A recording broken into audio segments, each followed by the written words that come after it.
চারিদিকে রব উঠল, ভো কাট্টা, ভো কাট্টা, ভো কাট্টা।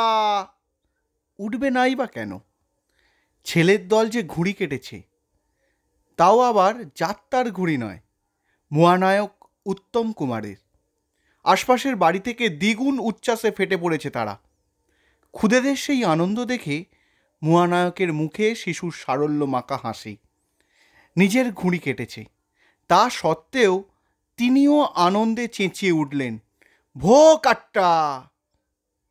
বিশ্বকর্মা পুজোর বাঙালির আবেগ চিরন্তন। এর সঙ্গে যোগ হয় ঘুড়ি ওড়ানোর নেশা। এই নেশা সাধারণ বাঙালির মতোই গ্রাস করেছিল মহানায়ককেও। খুব ছোট থেকেই তিনি ছিলেন ঘুড়ি ওড়ানোর এক মহা পাগল ব্যক্তি। ঘুড়ির প্রতি ছিল তার নেশা। মহানায়ক হওয়ার পরও সেই নেশা কাটেনি। প্রতি বছর তার বাড়ির ছাদে বসত এই ঘুড়ি ওড়ানোর আসর। ঘুড়ি ওড়ানোয় যোগ দিতেন উত্তম কুমার নিজে স্বয়ং। বলতেন, সব ঘুড়ি কেটে কেটে আকাশ একবারে ফাঁকা করে দেব। তবে ঘটত ঠিক উল্টোটা। দামাল ছেলের মাঞ্জার টানে কাটা পড়ল উত্তম কুমারেরই ঘুড়ি।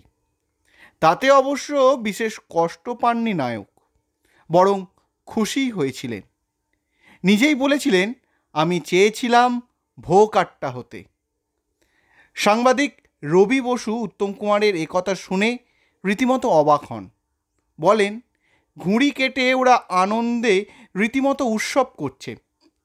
সে কথা শুনে হাসতে হাসতে মহানায়ক বলেন, ওরা তো জানে এই ছাদে আমি ঘুড়ি ওড়াই। চেয়েছিলাম একবার ওরা আমার ঘুড়িটা কাটুক। আমার ঘুড়ি কাটার পর বাচ্চা বাচ্চা ছেলের মুখগুলো আনন্দে কতটা উজ্জ্বল হয়েছিল একবার ভেবে দেখুন।